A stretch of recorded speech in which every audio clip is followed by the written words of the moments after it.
Hello friends, welcome back to my YouTube channel. If it's your first time here, welcome. My name is Mal and I make tumbler tutorials here on YouTube. In today's video, we are making a succulent themed tumbler with a 3D topper. I know that toppers were like all the rage last year and I did a couple videos on my channel and then I was kind of like, no more toppers. I don't want to do them anymore. And then I got this idea to do a succulent or like plant themed cup. I got a really cute clear vinyl wrap from Gracefully Created and some sticker cows from Banff that went perfectly together. And I thought, okay, I should do a topper as well. So I'll show you how I put the tumbler together. And then of course, I'll show you how I made the matching topper. If you like the video, don't forget to hit that thumbs up button down below and make sure you are subscribed to my channel so you don't miss any of my new videos. I upload a new tumbler tutorial every single week. If you want to know where I got anything that I am using in this tutorial, be sure to check out the description box because I will have all of that listed down there. I'll also have some discount codes for you as well as links to all of my social media pages, including my Facebook group and my Patreon group. If you recreate this design, please be sure to tag me in your photos at Made by MANIANDMAL on Instagram. I always love to see what you guys come up with, so if you make any one of my tutorials, be sure to tag me so I can see it. Okay, I think that's it. I really hope you like the video. Let's go!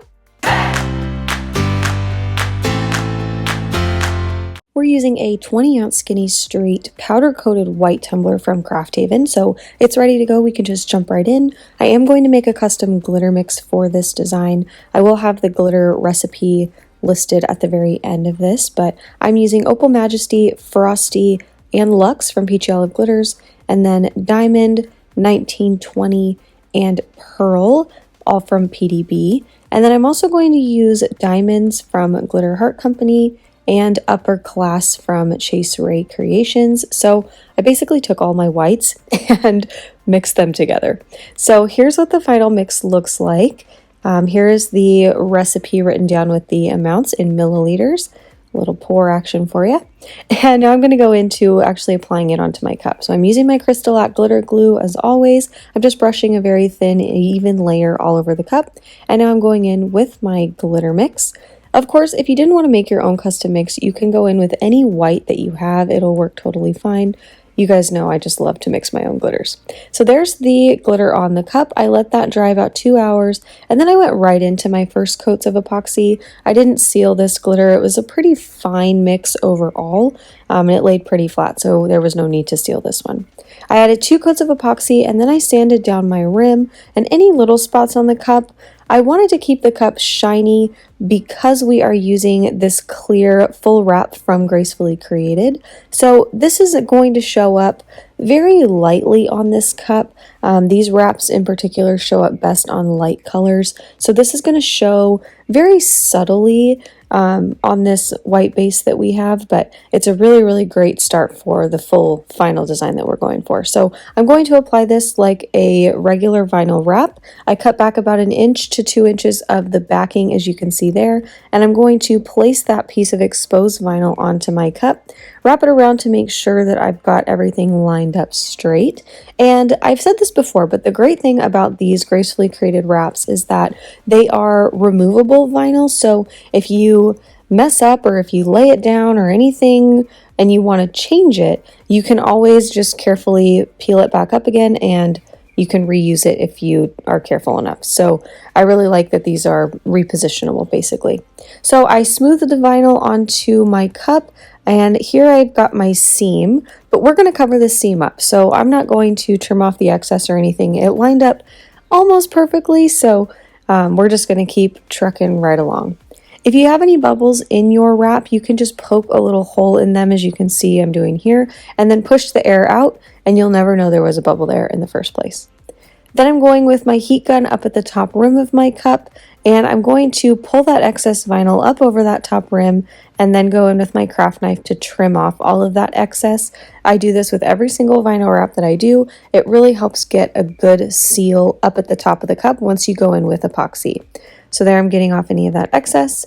And now we've got our first little layer on. I'm not going to do a coat of epoxy before this next step. We're just going to jump right in with the next design element.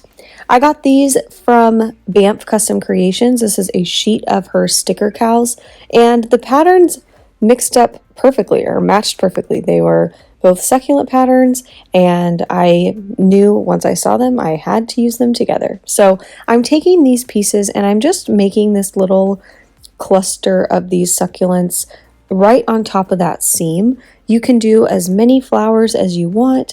You can add as many layers or elements to this as you would like to. I just added a couple big flowers, some little leaves, and then a couple of these smaller flowers to create this like big, floral bundle right over that seam, so you end up not seeing it at all. Once I finish placing all of my elements down, I'm going to add another coat of epoxy to my cup. It was probably about 15 milliliters, 15 to 20 milliliters. And once that's all cured, I'm ready to move on to my decal and my topper.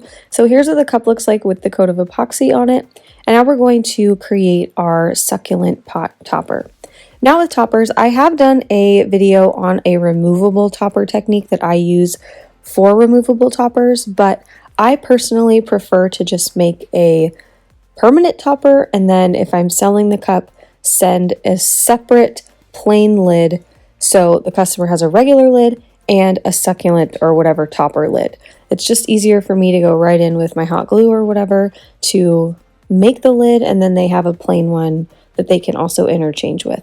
That's just my personal preference. I will link the removable topper tutorial in the description box though if you want to see how I make those. So I got this pack of mini succulents from Amazon. It came with a ton of them, and I just picked a few that I wanted to use on this topper. And they have these long stems, so I took some wire cutters and just cut those stems down, and then I arranged them on the lid to see kind of how I wanted to lay them out. And I'm just going to use hot glue. I'm also not going to seal this lid with epoxy. Typically I would, but these have kind of a fuzzy texture to them, which gives them a more realistic look. And I didn't want to seal those with epoxy and have that texture go away. So I just chose to leave them as is, and it's just going to be hot glued on there and it should stay fine. But yeah, that's what I did. So I am just hot gluing these pieces onto my lid, as you can see here, making sure I don't have any gaps and that everything is filled in pretty well. I ended up using 4 of them or 5 of them, and then a little piece of another one just to fill in a little gap. So I'm going to put it on my cup and just make sure that it looks right and that I don't have any hot glue pieces sticking around. And I'm happy with that. So now we'll move on to our decal. For this decal, I'm going to use a little phrase that says grow your own way to keep in with the succulent and plant theme. So for the offset, I'm using the matte vinyl from Tech Wrap Craft. I used the glossy version in my past video, and I am using the matte version here. I really like the matte version of this vinyl, I think better than the glossy. It does have a protective sheet of cellophane or something on it, so make sure you remove that before you cut. But I'm going to put that on here. I used the light blue color. I did create this SVG and it will be available in my digital shop on Etsy. And then for the top decal, I'm using this gorgeous new glitter vinyl from Craft Haven. It is the translucent teal color, and look how easily that weeds. It's just like butter, so soft and easy to cut and everything. I am so obsessed. She has so many different color options, so I will have that link down in the description, and you can use my discount code MANIANDMAL for 10% off. So I'm going to apply this the way I always do. I'm going to go word by word and just apply each one by one. I'm using regular transfer tape for this. You don't have to use anything special. This doesn't have a texture to it or anything. It's just smooth like regular vinyl, except it has a little bit of a sparkle to it, so you can see there. And then I added my final coats of epoxy. So this is the final result. I really, really love how this cup turned out. I love when I have a vision and it comes to life. It's just the best thing ever. So I really hope that you enjoyed this tutorial. If you did, make sure you hit that thumbs up button down below, and also make sure you're subscribed to my channel so you don't miss any new videos. If you recreate this design, please be sure to tag me in your photos at Made by MANIANDMAL. I would absolutely love to see what your version of this cup looks like. As always, thank you guys so much for watching. I really do appreciate it, and I will see you in my next one. Okay, love you. Bye.